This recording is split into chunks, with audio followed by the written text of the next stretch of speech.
आपको कोटि से बधाई देना चाहूंगा, जिसके कारण से आज का ये हमारा आनंद और 4 गुना आगे बढ़ा है।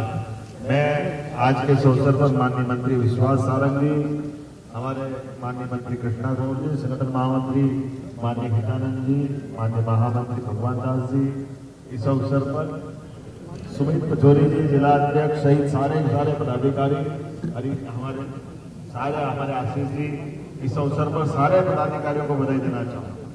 मुझे इस बात का आनंद है कि हमारे भारतीय जनता पार्टी के कार्यकर्ताओं के भरोसे से हमने जो विजय यात्रा प्रारंभ की और विजय यात्रा लगातार दिन दूनी रात चौगुनी बढ़ती जा रही है। हम सब जानते रहे हैं जो चुनाव के रिजल्ट आए हैं, ये कई मायनों में कई सारे लोगों को सबक है, खास करके शिवसेना, शरद पवार की पार्टी, ये सारे के सारे लोग कांग्रेस के नेतृत्व में पिछले लोकसभा में भी नाटक करके जमा रहे थे।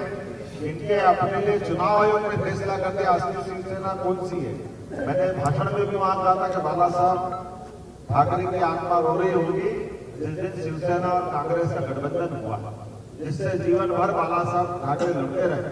लेकिन दुर्भाग्य के साथ कहना पड़ेगा, केवल उसी के लालच में उद्धव ठाकरे जी ने जो गलत रास्ता चुना था, जनता ने 2019 के मामले का भी बदला लिया है। 2019 में भाजपा और शिवसेना को जनादेश मिला, बीच में कोई चुनाव नहीं हुआ, लेकिन चीर हरण की तरह कांग्रेस ने जान करके महाराष्ट्र की सत्ता पे कब्जा किया और झूठ बोल करके जनता गठबंधन खड़ा किया।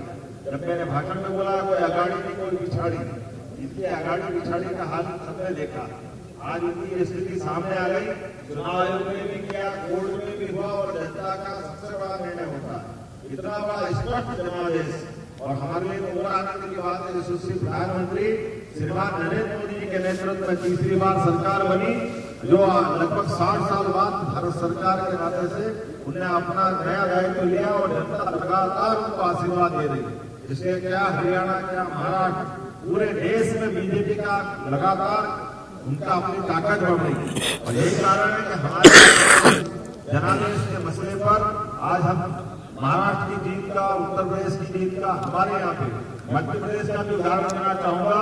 मध्य प्रदेश में लोकसभा में हमने छिंदवाड़ा जैसी कठिन सीट को भी न केवल पुराना हमारा रिकॉर्ड कायम रखा, हमारे वोट बैंक को भी लगातार बढ़ाने का प्रयास किया कि आज हम छिंदवाड़ा भी जीत करके बैठे। और उसके बाद दो हमारे कांग्रेस के मित्र, अभी अलग बात है कांग्रेस के लोगों से आप प्रश्न पूछना कि उनके 2023 के चुनाव हारने के बाद भी ना कांग्रेस अपने को संभाल पा रही, ना अपनी पार्टी को संभाल पा रही, ना अपने विधायकों को संभाल पा रही। इसलिए विधायक भी जीतने के बाद भी भाजपा में आ रहे हैं और भाजपा में आने के बाद भी लगातार हमने उपचुनाव, अमरपाटन भी जीता, क्या अमरवाड़ा भी जीता। हमारा छिंदवाड़ा का चुनाव में वो शंका कर रहे थे, तो लोकसभा का चुनाव का रिजल्ट क्या है वहां की विधानसभा ने भी बताया। और इसी प्रकार से प्रत्येक क्षेत्र में जैसा कि बनी हमारा ज्योति ने बताया, न केवल हमारी सीट हम बरकरार रख रहे हैं बुधनी, लेकिन मूलतः विजयपुर तो कांग्रेस की सीट थी।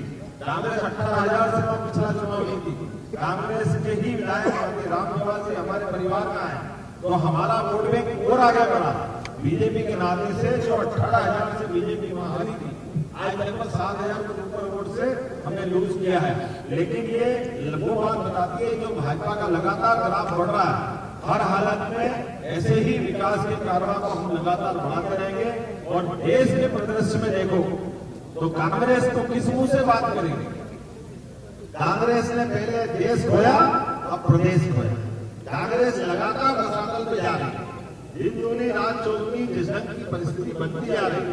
कांग्रेस और कांग्रेस के नेतृत्व नकारात्मकता की जो सीमाएं तोड़ रहे हैं, जिस प्रकार से आपसी फूट प्रज्वल है, जिस प्रकार से उनके आपसी झगड़े हैं और अपने स्वार्थ के कारण केवल एक परिवार, ये जो हमने नारा दिया था माननीय मोदी जी के नेतृत्व में, हमने कहा नेशन फर्स्ट, उन्होंने कहा फैमिली फर्स्ट, तो राष्ट्र फर्स्ट होने का नारा जीता है। दुनिया के सामने लोकतंत्र फिर गौरवान्वित हुआ है। लोकतंत्र का इतना बड़ा उदाहरण कि जब दुनिया की सबसे बड़ी पार्टी लगातार 2014 के बाद जो विजय अभियान चालू रख रही है, ये ही ताकत है सच्ची लोकतंत्र की। और ये सच्चे अर्थों में मतदाताओं की जीत, हमारे विचार की जीत, हमारे संकल्प की जीत है। और हमने जो लोकतंत्र में आजादी के साथ ही जिस लोकतंत्र की स्थापना के लिए जनसंघ के जमाने से हमने लड़ाई लड़ी थी, उस लड़ाई के प्रति जनता का गहरा विश्वास पुनः प्रकट हुआ है। मेरी अपनी ओर से सारे मित्रों को बधाई देना चाहूंगा, प्रदेशवासियों को, देशवासियों को और सच्चे अर्थों में लोकतंत्र के चाहने वालों को। हम सब याद रखें, दुनिया के अंदर सबसे युवा देश और सबसे तेज गति से बढ़ने वाला देश यशस्वी प्रधानमंत्री के आगे में बढ़ रहा है और उनके साथ बाकी राज्य भी ऐसे ही जुड़ते जा रहे हैं। जो माननीय मोदी जी ने कहा डेवलपमेंट की सरकार, तो ये डेवलपमेंट की सरकार विकास के मामले में दुनिया के बीच एक बेहतर मंडल दिखाएगी। मेरी अपनी ओर से एक बार फिर मध्य प्रदेश की सरकार की ओर से भी आप सबको बधाई, बहुत बहुत धन्यवाद। भारत माता की जय। तो मध्य प्रदेश के मुख्यमंत्री डॉक्टर मोहन यादव को आप सुन रहे थे, जीत पर संबोधित कर रहे थे।